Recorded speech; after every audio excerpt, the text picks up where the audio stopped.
Hi, everybody. Thank you for coming.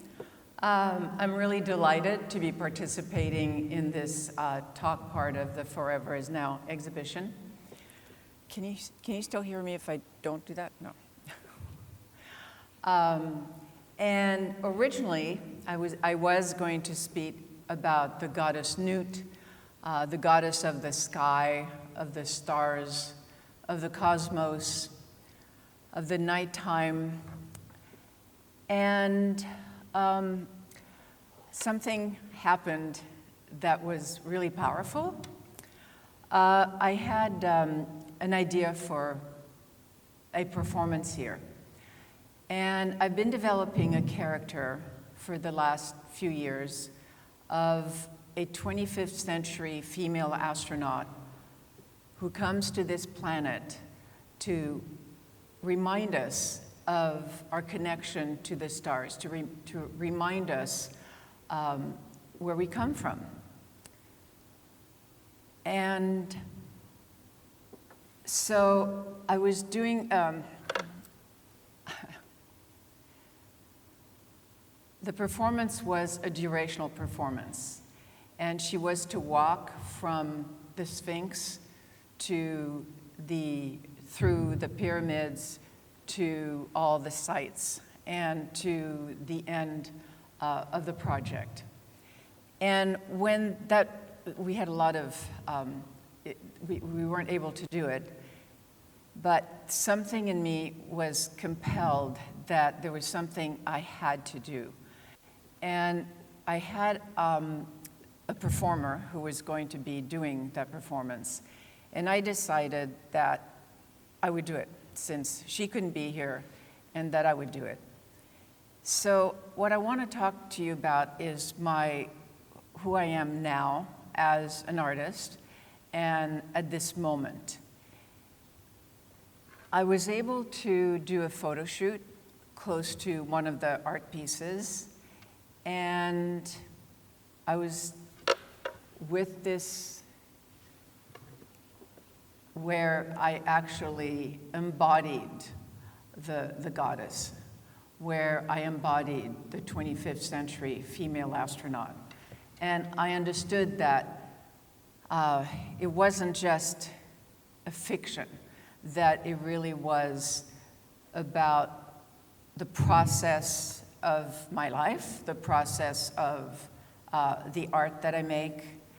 And it was a very important moment. And so this is a teaser of my very latest work of the 25th century female astronaut who comes back to Egypt. She has a mission, and she has come to Earth many times through history. The first time was in 6000 BC in Mali, where she teaches the people there dances that connect them to the stars. Then she was here in Egypt during the building of the pyramids and working on the alignments of the pyramids to the stars. And she's come at different times. And this was a moment where she was returning. You see her here kneeling in reverence.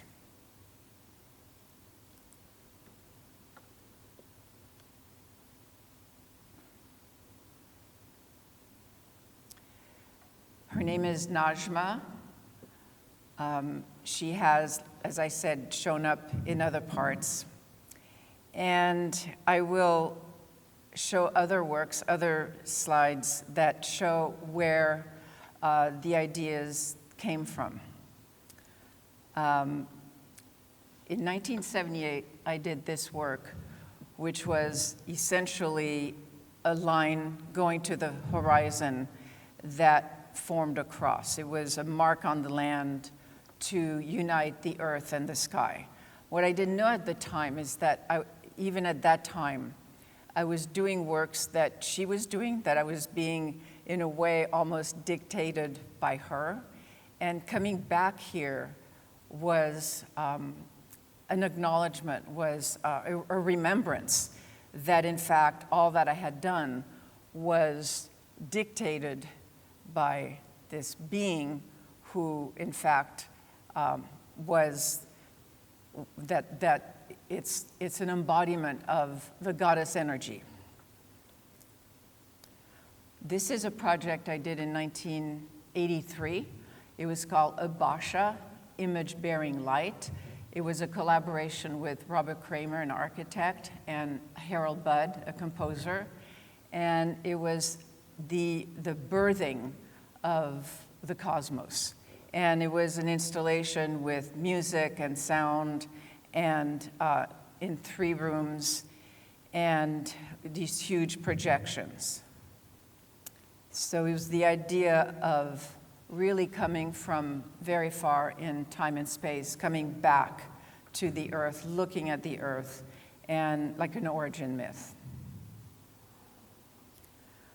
In 1996, I was asked to participate in the 6th International Cairo Biennale. And I was also at the time very interested in the idea. I had an image. I had been here and I had meditated by the pyramids. And what I saw was, in my mind, I saw the image of the earth from space in the shape, but the continents were in the shape of a honeybee. And I was wondering, what that was about. And as I researched it, there was the honeybee was the symbol of Lower Egypt in pharaonic days, but it was also the idea that I wanted to put the pyramids in a field of stars. And this is a famous picture now done by the military in 1950 of seeing the alignment of the pyramids, that they're slightly off, which really made an Egyptian engineer realize that the pyramids were aligned to Orion's belt. The meridians were slightly off, and it was exactly in alignment. So to go back to the idea of the honeybee, I decided to do a 2 football field project by the pyramids of a honeycomb pattern to represent the idea of the bee as a natural language in front of these pyramids that were also completely connected mathematically within their structure, within the sky. Pythagoras used to have his students meditate on the hexagonal pattern that existed out in the universe. So this was a way of understanding what that was. But I also did the alignment to the stars here. And that's what we ended up doing. Oops, I've lost a few slides. The slides that are missing are of the actual piece that had been done here. That were powder circles aligned to the stars above. It was a large project. In 2006, I had another vision here, when I was here. And again, it was the earth from space that had nothing on it but gold-tipped pyramids. And they were all aligned to the stars. And I thought, wow, what an incredible vision. Obviously, I can't do pyramids, but I can do points of stars on the earth to represent the idea that we're surrounded. And I started at the south and north poles, and this is in Antarctica. And what you're seeing here is the representation of what I did with blue spheres that were different diameters to represent a different luminosity of the stars.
In 2012, I did this project at the Laguna Museum, and this was the first time where I actually had a sculpture of the 25th century female astronaut.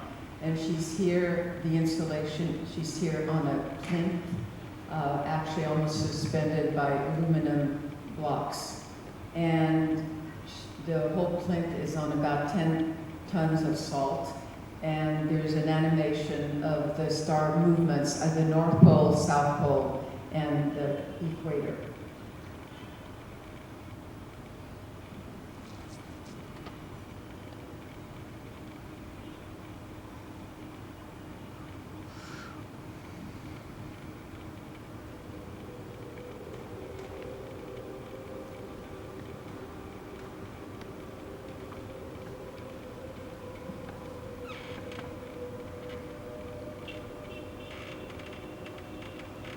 The first thing that came back to me was the sense of sight.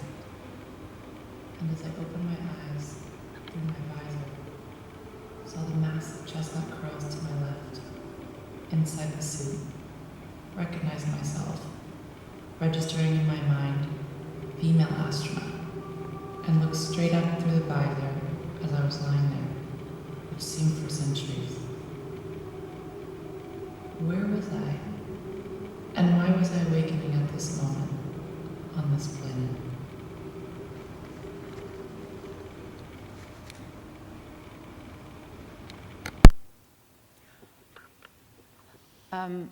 I then decided to, in 2016, we did the first film called 2020 Accelerando. And this is, it had multiple rooms and huge projections and a narration.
(2017) Desert X.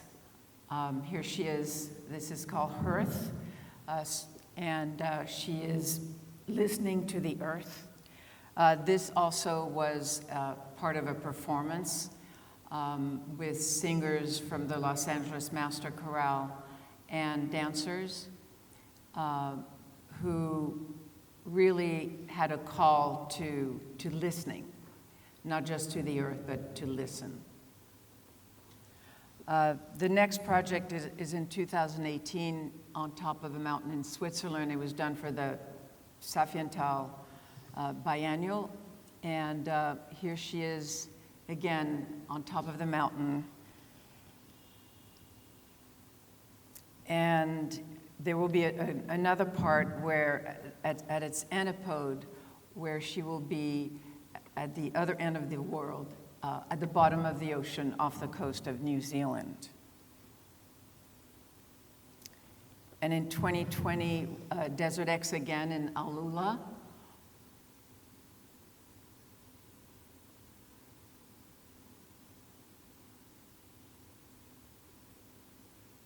Where she's residing again over this massive star field that went all along the entire valley, looking eastward.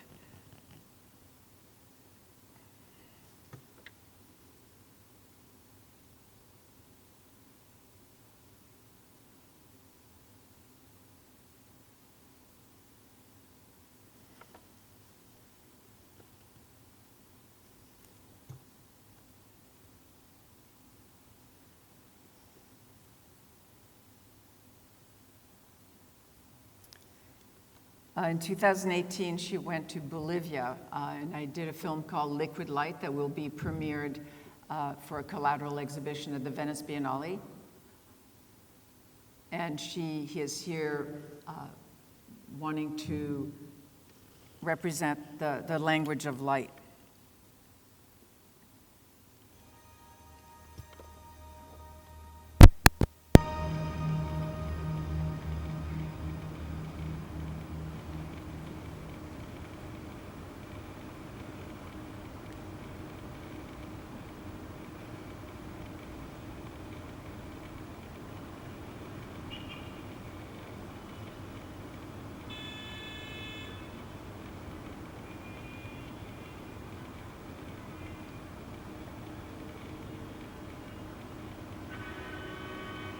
This is a clip from the film.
Which brings us back to the Giza Plateau.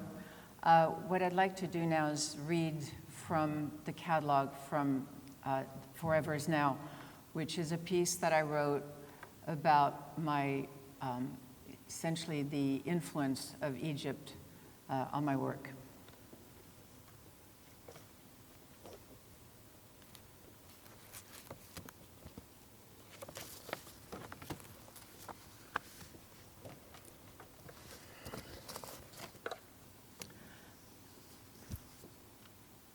In the realm of magic, anything can happen.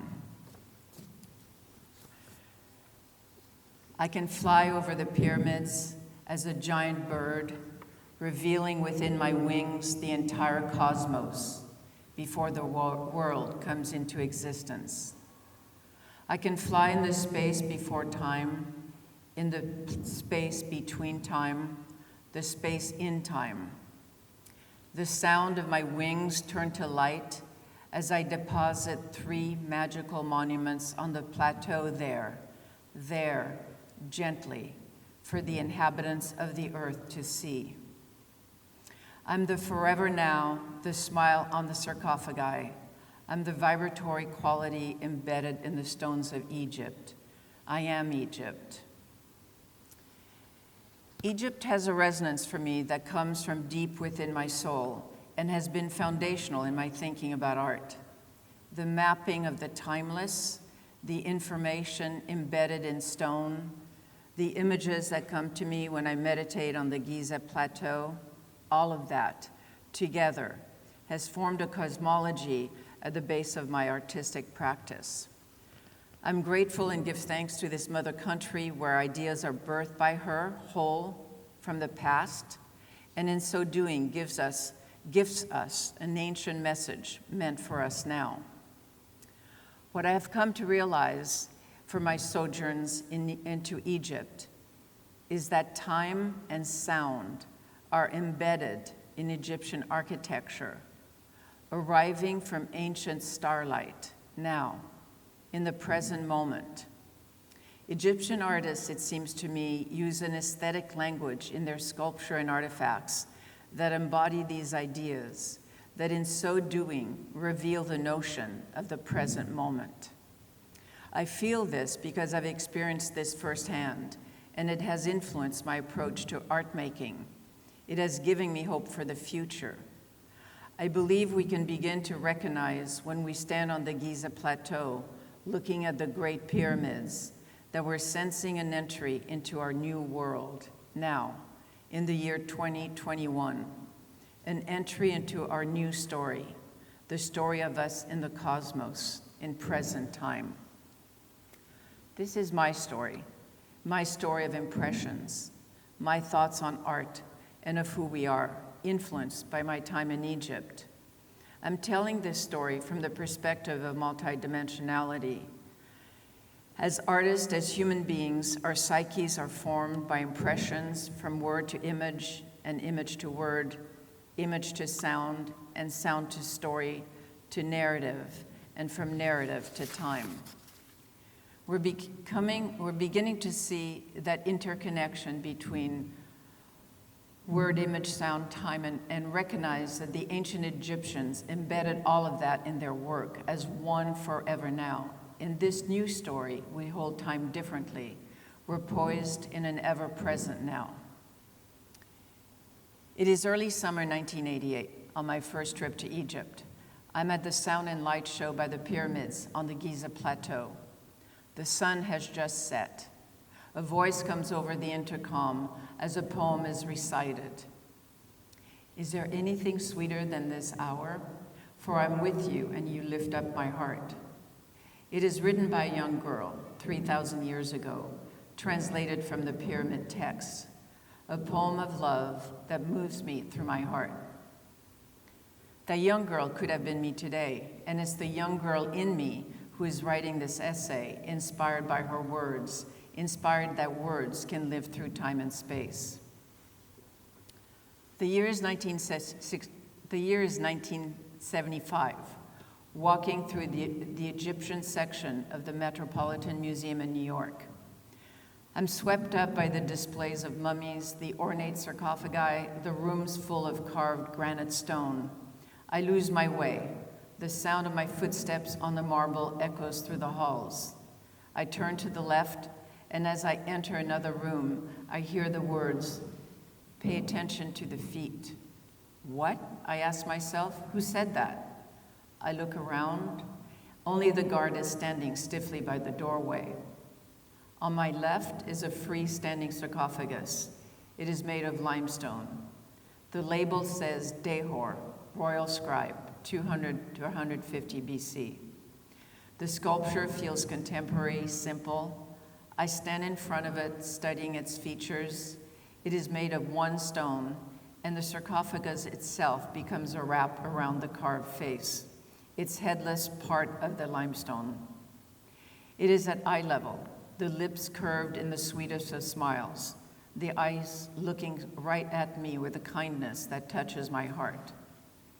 Did the words come from him? I look around the guard. He has left the room. I place my backpack on the bench, kneel down to find a pen and notebook, and write those words furtively before being told it is closing time. Months later, I'm back in my studio in West Los Angeles. It is dusk, and the light is dim. I open my black sketchbook. It flips to the page, pay attention to the feet. As I read it out loud, I ask myself, pay attention to the feet? I look down at my feet. I see the concrete floor. Pay attention to the ground?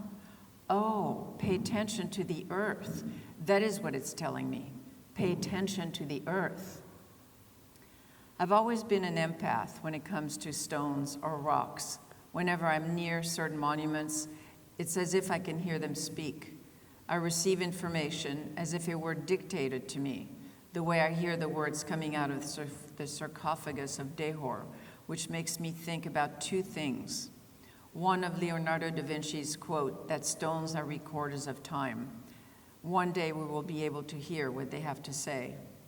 The other of the aesthetics of ancient Egyptians, as if through the stones themselves, the makers understood how to create an aesthetic that contains and emits information, as if their ideas were embedded in such a manner through the simplicity in which the stone is cut, the ratio and proportion of the body, the stance of the human figure, as to leave us the key to be able to decipher them through time, as if the initial vibrations are still contained in the stone, as if the ideas are embedded in such a manner as to be able to be transmitted through time. Dehor's words to me were the beginning of my art shifting to going out directly on the earth, making works that were gestures, marks upon the land with color that reflect the sky, uniting earth and sky, making us, the viewer, question who we are on this planet. I'm 8 years old, sitting on the crescent-shaped veranda in my mother's house in a fishing village by the sea. 3 men dressed in white jalabas are in deep conversations about who we are in the cosmos. Time, one of them says, is light becoming manifest. It is an ever-present continuum. The night is a deep dark blue. The pattern of stars reaches all the way to the horizon to form a dome, all the way down to the white marble columns surrounding us, moonlight reflecting on the marble. I wonder, looking up at the Mediterranean sky, about our connection to the stars. I feel that within them still exists the resonance of the sound that brought them to Earth. It is 1988, my first trip to Egypt, finally. It is momentous. I arrive in Cairo at 2 a.m. By 8 a.m., I'm inside the Museum of Egyptian Antiquities. The darkness makes me squint. The dust on the floor on every shelf is palpable, and in a few spots, a dim light reveals shapes underneath heavy gray tarps. The smell is of musk and old papyrus. The floor is cold. The shelves filled to the brim. Artifact after artifact takes my breath away. Through the various displays, a mummy in a fetal pose with hair still intact, nails on the fingers, cloth still wrapped around the small body, a granite sarcophagus whose lid is displayed to reveal its interior of stars, giving the deposited dead within a map to have while entombed in granite and starlight. Tutankhamun and the 4 protective divinities, their arms spread around the tomb with the gold of their sculptured folds like wings on a honeybee. After a while, I come to a large cavernous room to the right of the entrance. I'm not sure if I collapsed or if time collapsed. I find myself in a room filled with hundreds of sarcophagi, row upon row, laid side by side, the lids carved with a sculptural portrait of the person inside. There are dozens of sarcophagi, all whose gaze look upward from their horizontal docking, all looking straight up. At what? As I follow their diagonal gaze, I get it. Their gaze leads to the stars. That moment forges itself in my memory and in my heart. How did that image, sorry guys.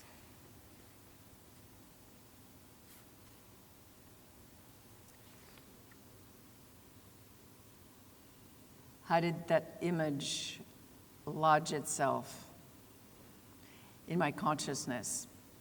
Perhaps it is as if the granite itself and its gravity in the museum, perhaps it is the stars that are carved there as a map, as a navigational tool in the afterlife. But more than anything, it is their gaze. It is their collective gaze straight up to the stars, as if it forms a pathway from them to the stars, as if they're telling us something in that moment, something they want us to know.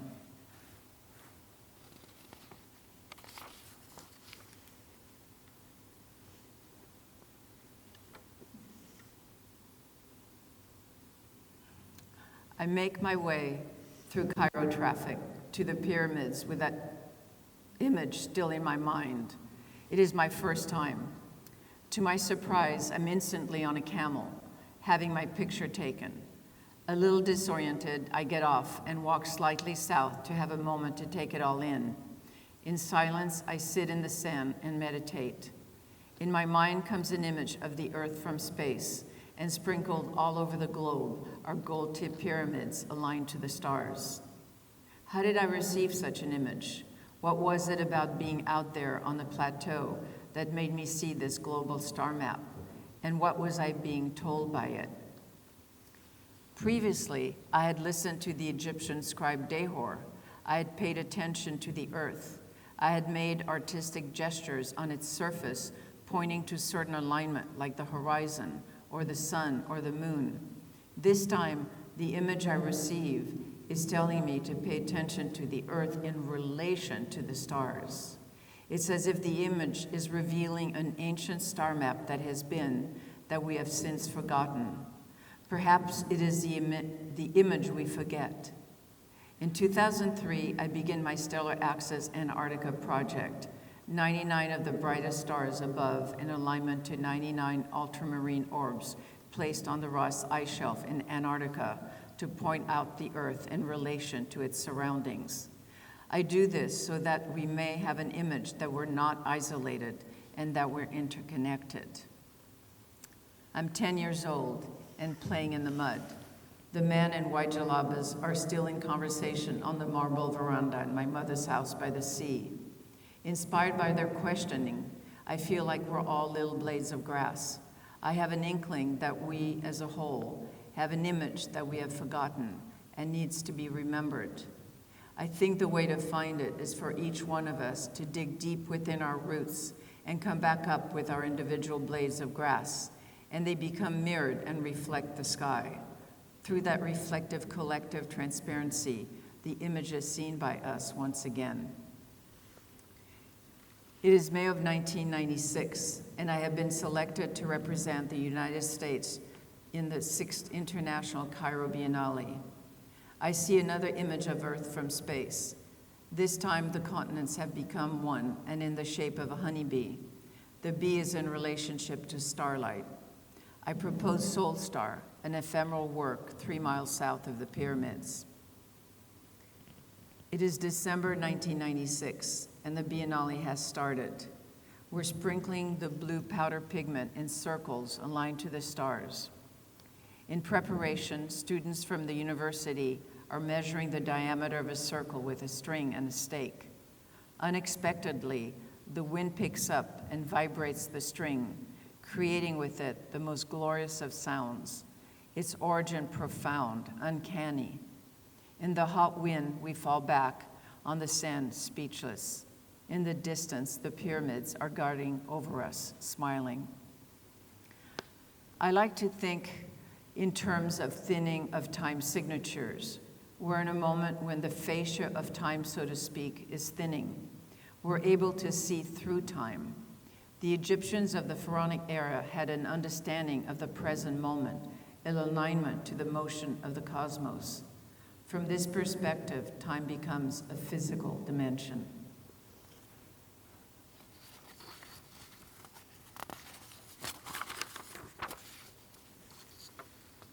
It is the summer of 2017, the summer of the Great American Eclipse. I go with 3 friends from Los Angeles to Wyoming to be on the path of the eclipse. Take off your glasses at the moment of totality, David advises. I shout back at him, what? I think we'll be blinded. But I take his advice, and as I do, I can see with my eyes the moon as a sphere in space, in equal distance from where I stand on the earth. And I see the horizon of the earth at the edge of the darkness of space, and in equal distance to the sun, in perfect alignment. Light becomes a color I have never seen, like honey, viscous and material, as if I can grab it and hold it in my arms. A giant shadow comes over the earth as sound. Rabbits run to their lair, birds fly home in unison. We're turned topsy-turvy. Sound, light, and time are in alignment. We laugh hysterically out of pure joy and remembrance. I'm brought back into the same awareness of time I feel on the Giza Plateau. We are in space, and the Egyptians knew that. We are in present moment. Is it magic for us to become the giant bird carrying the cosmos within its wings? Can we beat Ma'at, the Egyptian goddess of justice, weighing our human heart, our soul, on the scale of time against an ostrich feather? Will our heart, our soul, weigh less than the feather? As we express our sound, as we allow all in the cosmos to utter our individual sound, light becomes amplified and sound is made manifest. That's it. That's it. Thank you.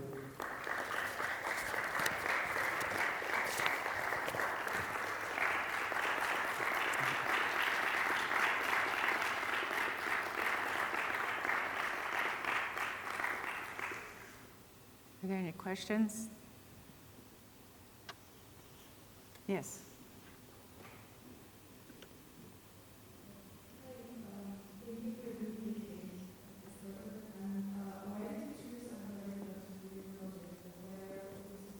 Why did I choose what? Oh, because the vision that I had, the image that I had was all over the planet, right? And I just had the idea, well, I'll start at both poles. And the idea was to think of what happens when the Earth is, if you take 2 stars at the pole and 2 stars at the south, North Pole and South Pole, with the rotation of the Earth through the axis of the Earth, it's as if it's the double strand of the DNA connected to the stars. So it's to start with these alignments. I'm really interested. When I did the, thank you. When I did here at the pyramids, I was very interested in all the alignments and how it revealed certain things. And so this was a way of revealing this incredible pattern of who we are that is related to the stars by using the motion of the planet through starlight, through the Earth. It's kind of complicated, but it's complex. It's a good question. Lita, Yes, Neville. a similar question actually about Antarctica. Yes, Were you also thinking about it as a desert? as a visit. As a desert, yeah. Oh, as a desert, absolutely. Antarctica is one of the largest deserts in the world. So yes, I was thinking, and I've been very involved in wanting to do the great deserts of the world, as you know, as we've done 2 of them together, and hope to do more. But definitely, that was the idea. The reason I love the desert is that minimal space, and to be able to put something there, it's like a painting, you know, it's a minimal painting that you can then, anything that you put has this incredible quality. And so, yeah, that was, and then to have that kind of desert as well, it was that kind of minimal space, that blank canvas.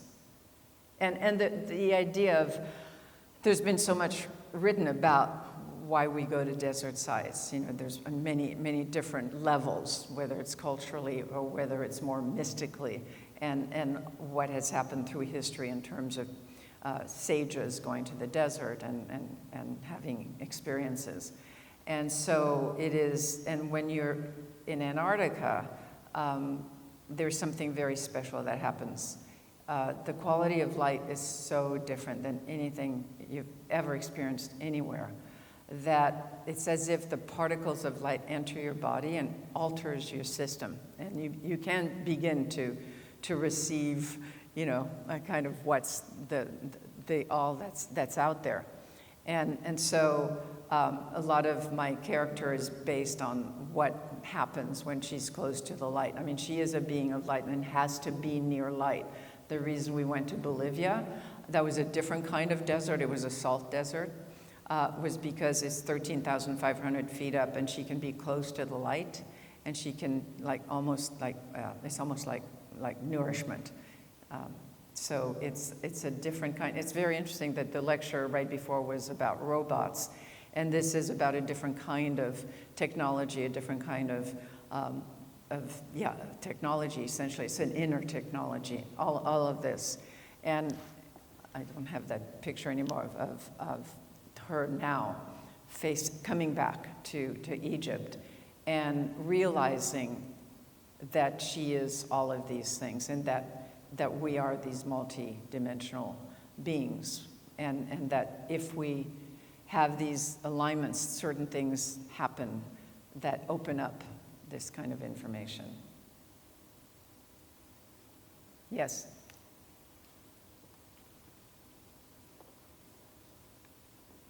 Thank you so much for your talk. I had this feeling when I was seeing everything that you did. It's like you were bringing the sky down to earth, and I felt there is some kind of interconnectedness. You were reducing the distance between us and the sky, and Yes. I felt it from a spiritual sense. So I just wanted to ask you, what does the sky mean to you? What is it, what? The sky, what does it mean? What does it mean to me? Well, it's space.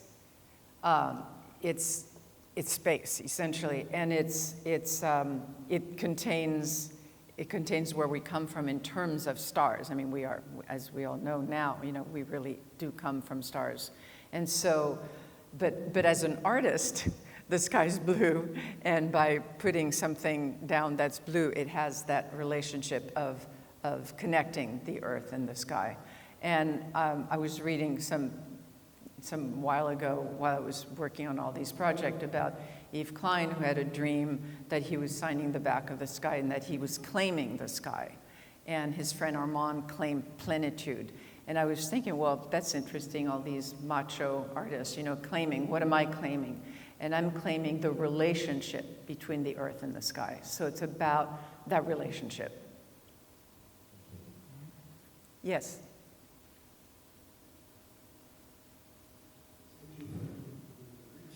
Thank you. Enjoy, but this is your meditation to 19 and 2017. In 2017, you said that you were in equal distance to the sun. How do you wish that this? You were in equal distance to the sun. Oh, yeah, absolutely. It was it was called the Great American Eclipse, and it was an extraordinary experience. I could see when the sun is in totality, when the eclipse is in totality, it means it's completely covered in black, and I was actually able to see the moon at equal distance. It felt like at equal distance from the sun as it was from the earth. So I always talk about the fact that, you know, we're in space, but I could physically see that as if I was on a ship, you know, looking at the ocean. I was on the spaceship, Mother Earth. Yes. Sure. I was in Germany some time ago, in 1977, and I read an article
Uh-huh. Yeah, I mean, that's an interesting, I mean, I'm sure it works. What I find extraordinary is when looking at the pyramids here and how the shape of them are such that when you just move one way, it becomes one instead of three, and how that precision makes things happen. So I would imagine there is, you know, an understanding of that in other ways too, in the energetic and all of that. I would like to comment that the king, when they buried the king, those pharaonic kings, they put it in the room of burial, it would be on the third of the birthday. So that's why we keep his body fresh. That's amazing. I was attending recently a lecture in the Museum of Civilization in Tostar. Yes. And the speaker was an American. And he said, yes, I know this. And before I understood, he agreed. So, despite his name, I found that some people Yeah. That's,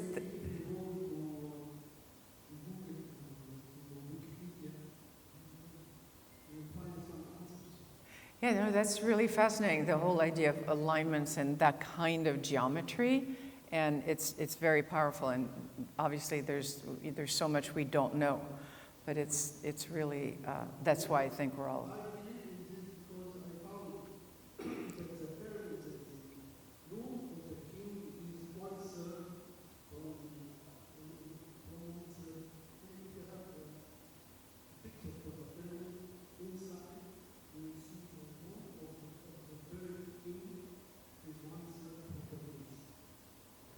Oh, in terms of proportion, yes. They figured out things mathematically that is astounding.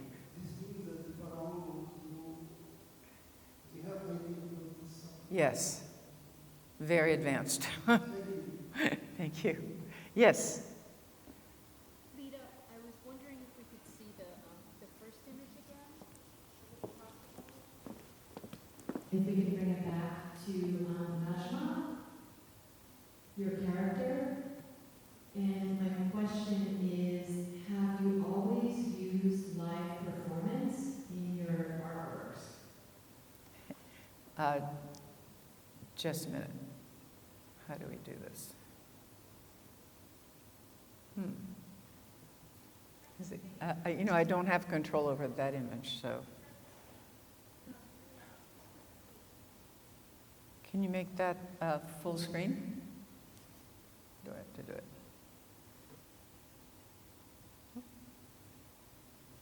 There you go.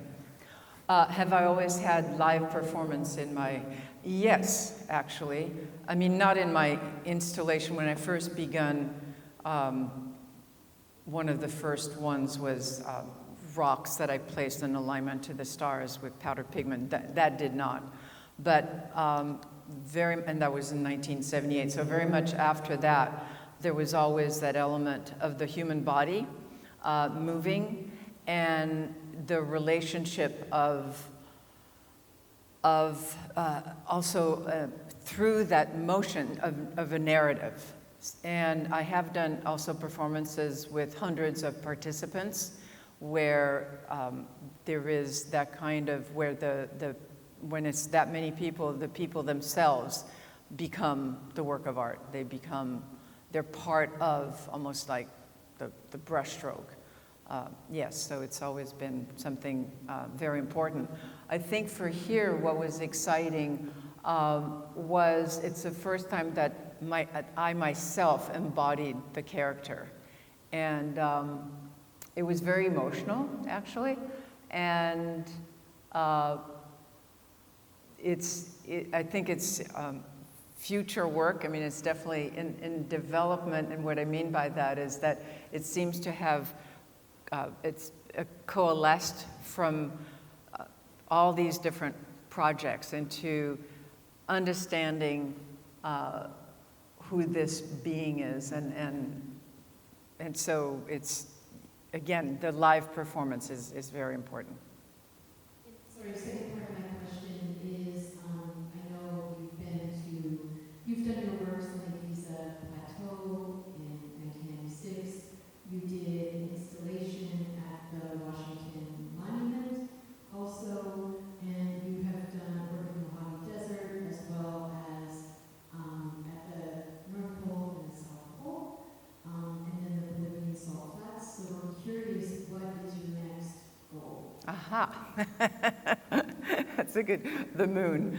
I'm not totally kidding, but my next goal is to continue the project of the Great Deserts and to complete that in, again, that as the deserts as sites of receptivity, and where once to connect, it's, the deserts also, if you see them from space, then it can be, the patterns on the desert can be seen more. They're free. So that's what I'm creating, a certain geometry with all of the deserts together to create an image that you can see from space.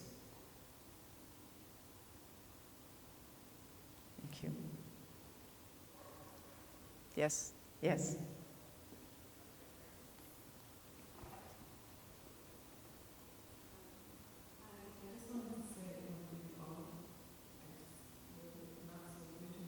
Thank you.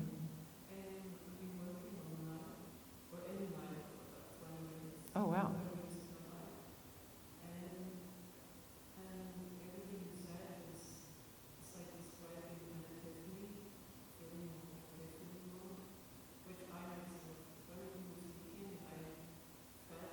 Mm.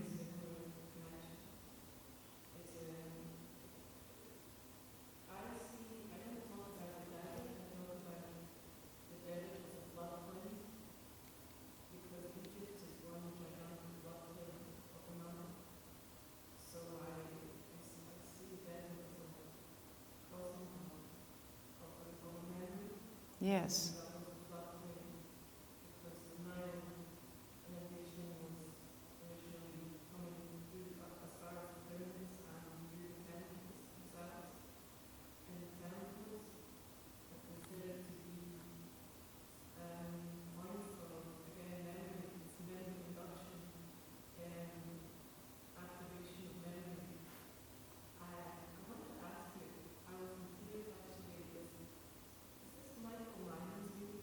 Of what? I have not. I have not.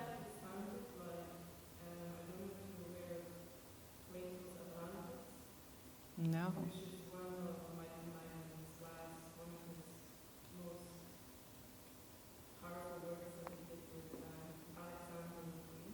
Oh.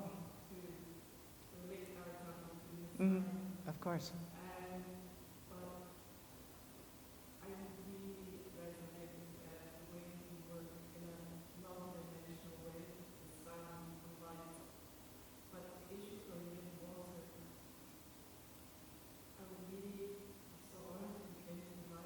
Oh, I would love to. I would love to. I would love to. Yes.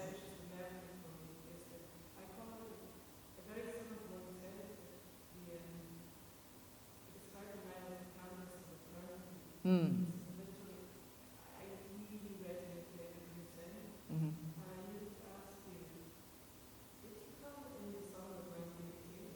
I did. Oh, wow.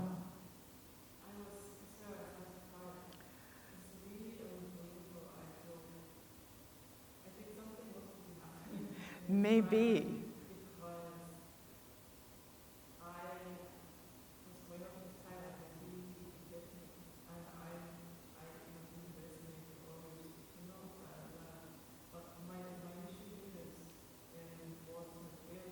Mm.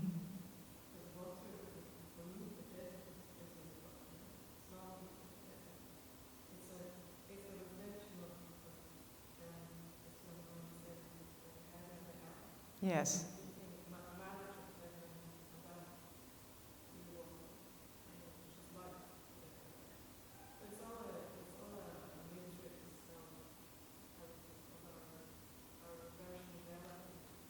Well, it's all these sites of remembrance as well, or the idea of the source. I'm originally, right? Yeah. Absolutely. That's so interesting you said that. I showed this image to a friend of mine, and the first thing she said was it was like a river of tears. And I wouldn't have brought that up until you said it, but I think my work is so much about process, you know, it's about, and it's so much about me, about my individual life, and there is so much, but not just about my individual life, also about life, right? And the grief, right, and the tears. I had an image that I wanted to do that I think it ended up being done somebody else, but it was the idea of these women in their black veils in the desert that were inhaling coal dust, you know, and exhaling coal dust. It was this grief, and there's this, the earth contains so much, and it contains so much memory and so many emotions, and we are emotional beings, and we're these tears are so, they're here. And I just saw Tariq Naga's work last night. I don't know if you've seen it. He's part of the Forever Is Now show. And he's an architect, not an artist, but he did this entire project with these drawings that are fine lines. And then he did these paintings that were scary to me in that they look like blood and like, but it so showed where we're at right now, which is this kind of insanity and this very, we all feel it, right? This very intense, you know, it's this crazy time, and it looked like it's in the brain, you know, which is sort of what we're experiencing on some level, part of it. But the idea of the grief and the tears, and I don't know whose tears they are.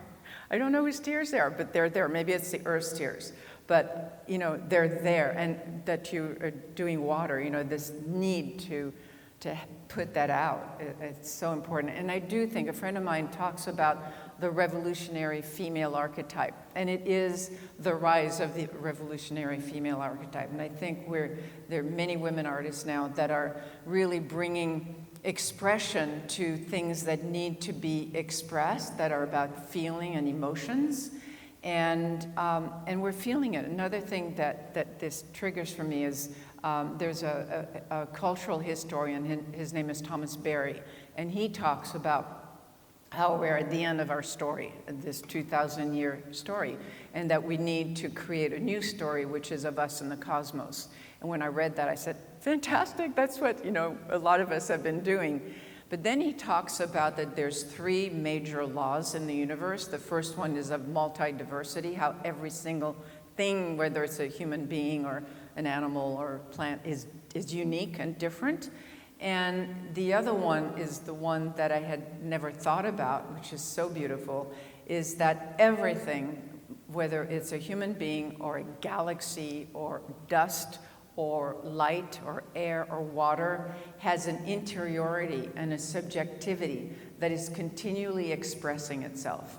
And I feel we're at a time where we're beginning to see, we're allowing all of the expressions. We need to allow all the expressions. I mean, they've always been there, but we're allowing it to happen more and more. And as that happens, we become glorious. You know, we begin to really see who we are. Again, you know, we've had so many veils over our eyes and our bodies, and the information is in our bodies. The triggers are in our bodies, and we need to untrigger and trigger, you know, like to trigger to express.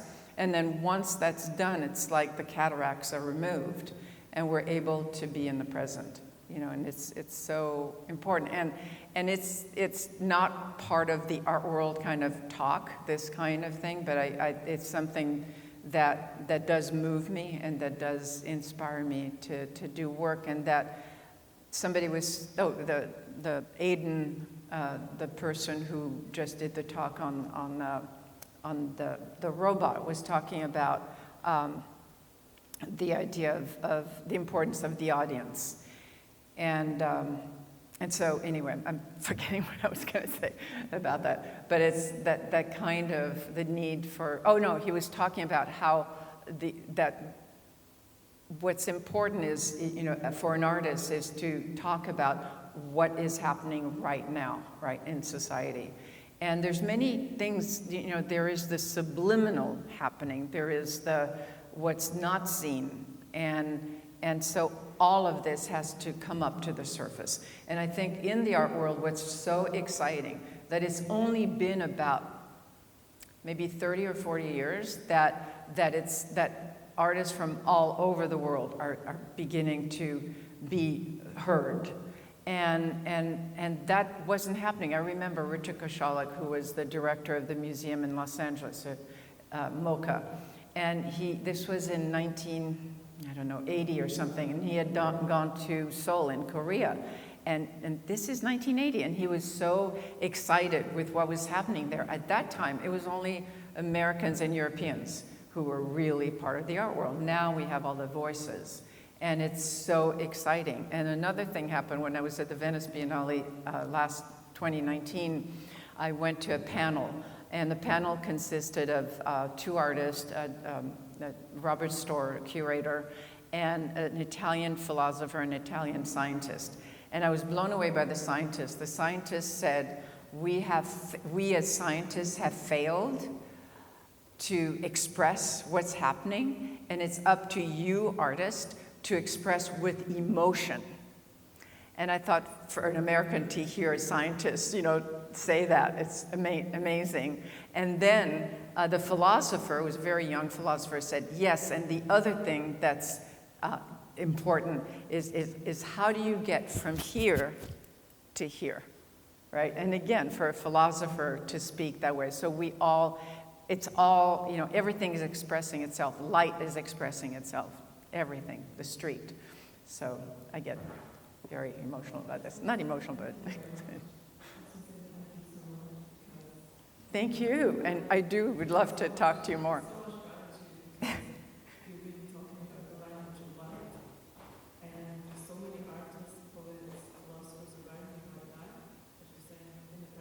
Yes.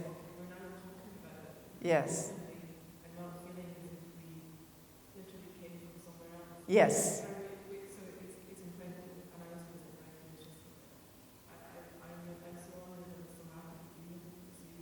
Thank you.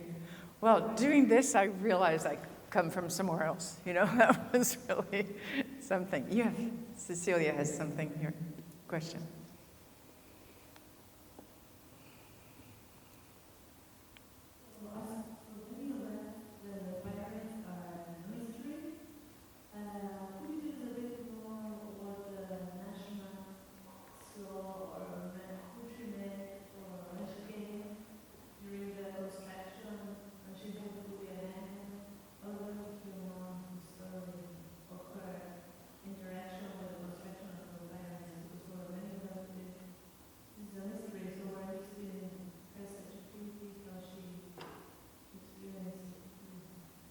I'm sorry, who are you talking about? About Najma. Oh, Najma. Yeah. Oh, yeah. Yes, yes. Yes, yes, yes. Thank you. It's, you know, it really does come from a long autobiographical. I was raised in North Africa, in Tunisia, and Carthage, in a Catholic convent overlooking the Roman ruins. And I had such a sense of history. I begun there, and then being raised there from a very early age, I really developed a very big internal life. I wasn't living with my family when I was boarding there. And so the tears, there was a lot of tears about that, but there was also the tears of which were very well expressed by the movie Patton by George C. Scott, who falls on his knees in a Tunisian cemetery. And he picks up the earth from there in the history. And then I had to fall on my knees here in reverence of these things. So it's all connected. Najma is, I'm beginning to see she is me. or I am her, or we are all, it's all connected. And it's just beautiful how she's developing, and that she does come interdimensionally and interstellarly, and she keeps coming, and I really, she has a story to tell. She really has something to offer us. She is in tears. I don't know your name, but she is in tears about what's happening here, and she's in tears about not wanting her mission to go wrong. The little clip on the salt flats in Bolivia is when she failed her mission at this stage. Nobody was taking her light, and she was just despondent. And so is this failed mission, but she keeps going, and she keeps coming back, and she understands that incredible need that we need to shift. We need to understand who we are. The whole idea of it's I could say a lot of things about that, but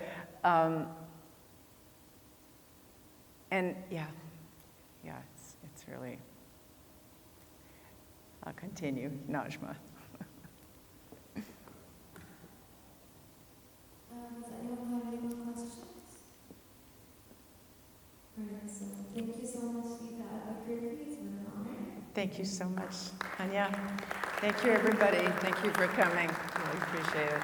Thank you for being part of Forever Is Now. And